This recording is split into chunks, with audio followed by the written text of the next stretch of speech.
And does he feel that he has a chance to be positioned to actually win? And I've looked at some of these recent primary polls for the GOP nomination in 2024. It's not really a contest. The last three have shown him up 28, 35, and 40 points. And that's DeSantis, who's in second, and the rest, it's really a collection of political pygmies. It's not just Democrats who are talking about who might run for the White House in 2024. That is, of course, assuming Joe Biden doesn't run. And Washington has been consumed with the House TV show that is trying to replicate an actual hearing, but has become the latest tool in trying to damage President Donald Trump, so he will not run again. There is one man in Washington whom we trust completely to speak the truth on all of these matters, the CEO of American Majority, Ned Ryun, joining us now. Ned, good to see you again. Good to be back with you, Doug. Let's start with this January 6th trial. I have to say, upon watching it on occasion, the Democrats do score points, but having been a reporter for my entire adult life and having covered a lot of trials, there's one whole side that's missing here. Yeah, that is an understatement, Doug. I have termed the January 6th committee a Soviet show trial in the truest sense of the word, in that it's not really interested in getting to the facts or the truth of what happened that day, and is really meant to ostracize Trump and his political supporters from the body politic. And if they were really interested in the truth, Doug, first of all, the committee would have been formed differently. Let's not forget that Jim Banks and Jim Jordan were kicked off of the committee by Nancy Pelosi because they would have been objective voices and been able to have a balance to the committee. But more so, Doug, they have no interest in releasing the 14,000 hours of surveillance footage. They have no interest in finding out who was the pipe bomber at the RNC and the DNC. There appears to be no interest in finding out how many FBI informants and undercover agents were actually in the crowd that day. I'd really like to know what Nancy Pelosi's role was in rejecting the White House and Trump's offer for 20,000 National Guard troops that day. So there are a lot of questions that need to be answered about what actually took place, but this committee's not about that. They're about targeting and framing the narrative in a certain way to, again, try and get Donald Trump to not run. And the thing I will say, Doug, last point is this. I think when Kevin McCarthy, and I do think Republicans will take the majority back after the midterms, I think he should keep the committee going. I think he should actually reform it, maybe put a Jim Banks in charge of the committee, and actually try and dig in and get to the bottom of those questions I just brought up so that the American people can get the truth of what happened on January 6th and not the narrative that they're being fed currently. Man, you just threw out a bunch of great ideas there and cited a bunch of flaws in this committee hearing. There's one you did not cite, and I want to ask you about that.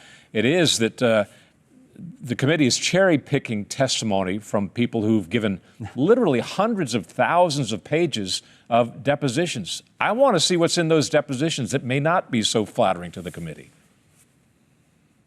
That's exactly right, Doug. But instead, they're not wanting those facts or that truth to come out. They don't want to release that information. But they're more than happy to trot out a Cassidy Hutchinson, who was a very junior staffer at the White House, who I believe was 23 at the time, who all of her testimony, and even by people that want it to be true, admit it's hearsay. It's secondary source. She was not there. She was not present.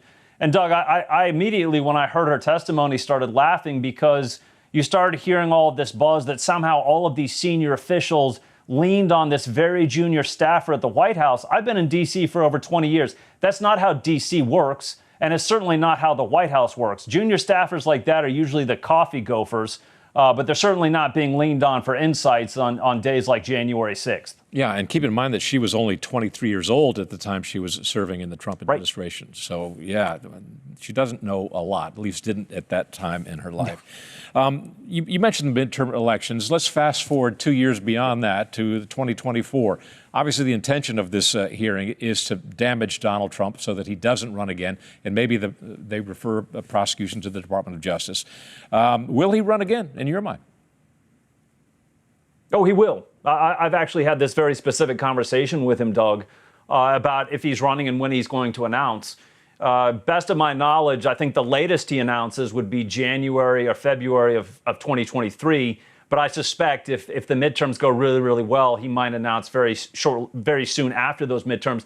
And the real calculation for him, Doug, was how good is his 2022 endorsement record? Right now, it's about 94%. So he's showing that he still has real power inside of the Republican Party. How good is his health? It's great. I tell you what, Doug, being with him, it feels like he's reversed age about 5 or 6 years. And does he feel that he has a chance to be positioned to actually win? And I've looked at some of these recent primary polls for the GOP nomination in 2024. It's not really a contest. The last 3 have shown him up 28, 35, and 40 points. And that's DeSantis, who's in second, and the rest, it's really a collection of political pygmies. So I think he's going to run. I think he'll announce sooner rather than later. And I think at this point, people have questioned, can he actually win in 2024 in a potential matchup against Biden? And I suspect Biden won't be the nominee, but if he was, Biden's losing by 5 or 6 points to Trump.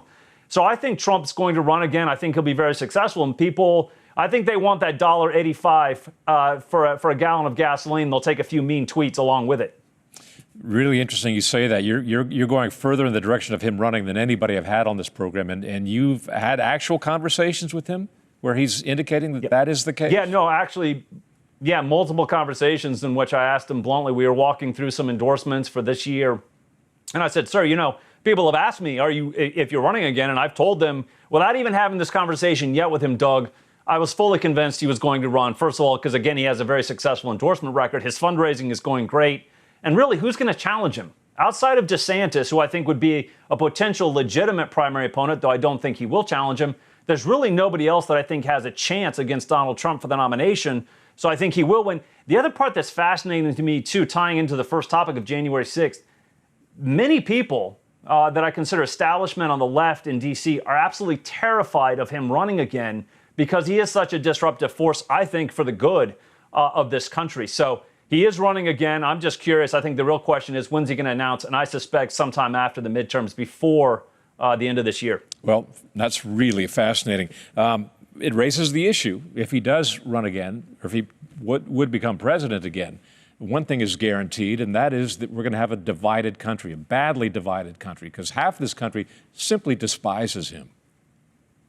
Well, Doug, my comeback to that would be we already do. And I would much prefer to have somebody in the White House that actually regards the American people first in all things, unlike an afterthought, which this current administration seems to be doing with the American people. So I'll take it any day of the year. Well, I'll make a bet with you, okay? You're right. I owe you dinner somewhere, okay? If you're wrong, you owe me dinner. Sounds good. Okay. All right, Ned Ryun. Sounds good. I'll take it. Okay. Sounds like a deal. Really appreciate your perspective, Ned. Thanks very much. Thanks, Doug. Appreciate it. Hi, I'm Doug McKelway, and thank you for watching Centerpoint. We hope you enjoyed this video. Make sure you hit the subscribe button and tap the bell icon so you're notified every time a new video is posted. Leave a comment below and keep the conversation going by sharing this video with a friend who needs to see it. Thanks for watching. We'll see you back here tomorrow.